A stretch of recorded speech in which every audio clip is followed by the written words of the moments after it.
Happy Easter season, everybody. We planned this gala to be outside of Lent and in the Easter season just because that's a very joyous time, and that way we can celebrate completely and fully during this gala moment. Now, but I would like to go back just a few days to Holy Thursday. Any of you who were at Holy Family during Holy Thursday would remember Bishop Slattery, Monsignor Gear, Father Louis, a host of altar servers, our wonderful choir. Everybody arranged to make Holy Thursday holy. Now, I'm kind of a numbers guy, so bear with me.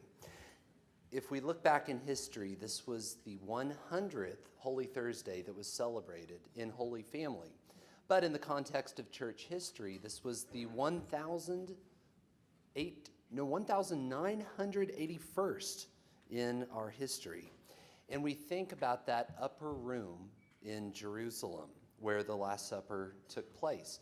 Now we think that we know where the upper room is, and maybe some of you have visited that room.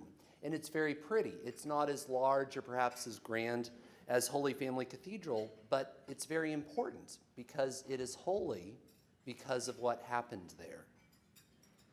Now, if we imagine Jesus Christ sitting in this room with his apostles and celebrating the first Mass in this upper room, we would love to visit there just because it is a holy place because of what happened there.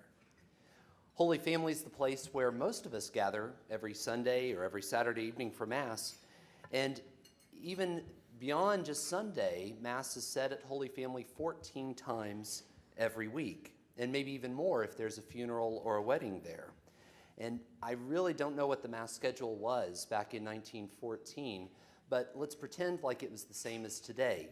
Now, if we kept that Mass schedule of 14 times a week, then by now, Mass would have been said at Holy Family Cathedral 511,000 times. That's a lot of Masses.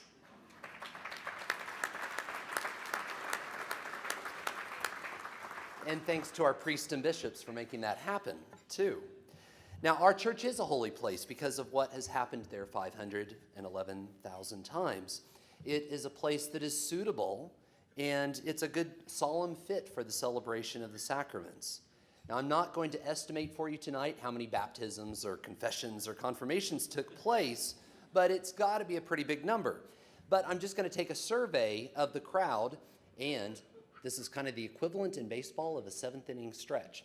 Now, if you were ordained at Holy Family Cathedral, please stand up. Priest, deacon, or bishop.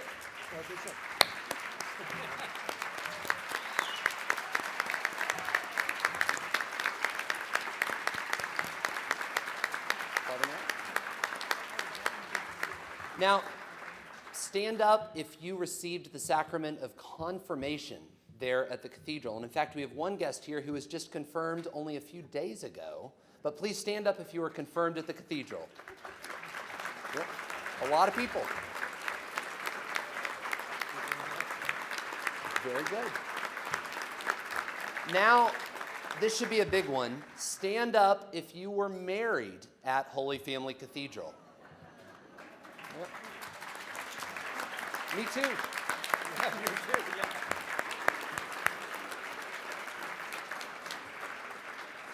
For some of us, we'll think way back. Stand up if you received your first communion at Holy Family. Oh.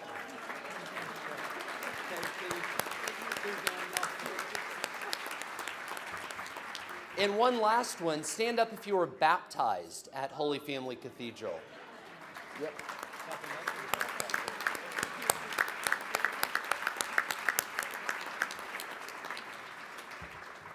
So this is the Catholic equivalent of the seventh inning stretch. But this is our faith. And all of the people who've stood up, they attribute to that Christ's saving work in the world. And this is the fruit of the Catholic Church in our local area. We really need to thank, again, our bishops, our priests, and our deacons, too.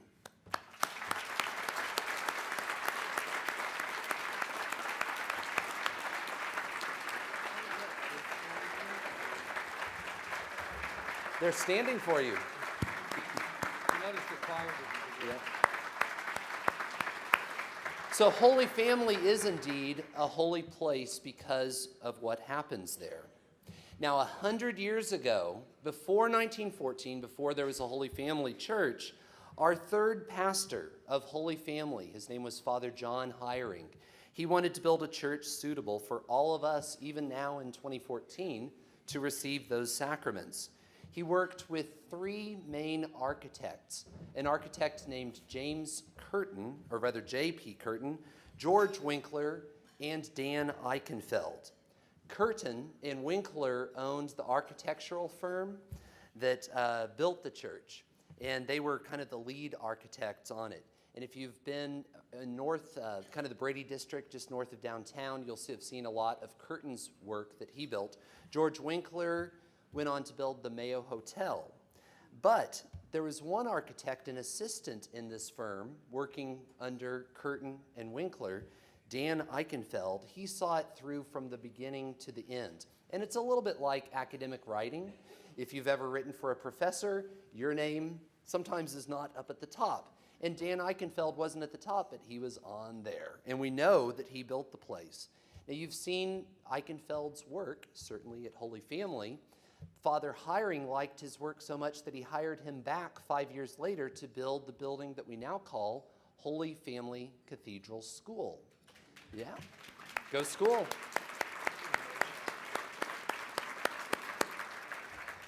Father Hiring was quite a builder, and he built a number of churches. One of those churches was Sand Springs St. Patrick Church.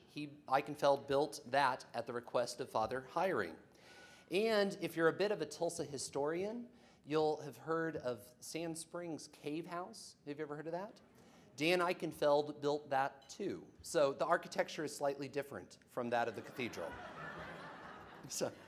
Now that was 100 years ago, and these architects are no longer with us.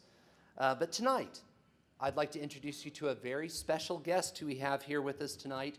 We have with us in this room the son of Dan Eichenfeld, the architect of the cathedral. His name is Mr. Merle Eichenfeld, and I'm going to ask him to stand up.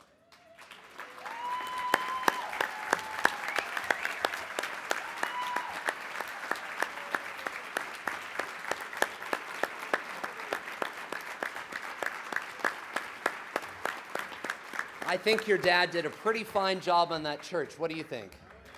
Yeah. So, there I go. We can go to documentary part 2. And now, just to put us back on schedule, Monsignor here, we're ready to do the second part of the documentary.